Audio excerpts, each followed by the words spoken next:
Hey everybody, Scott here. Wanted to show you this leather and vinyl recoloring balm kit that we got to recolor this chair right here. So this is after it has been put on, but here's the kit and box it comes in right here. So we'll go ahead and take this stuff out of here. Here's the balm right there. This is a dark brown.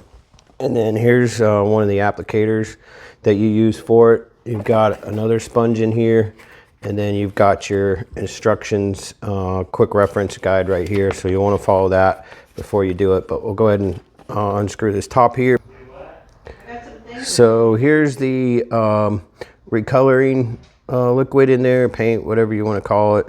And then you also have some other applicators in here, depending on what you want to use it on. So it looks like a silicone like spatula, and then another brush right here too. So we did use it on this chair right here. So as you can see, we just recolored this. I wish I had a before picture for you, but it actually did a really good job if you would have seen it before. So that's pretty much it.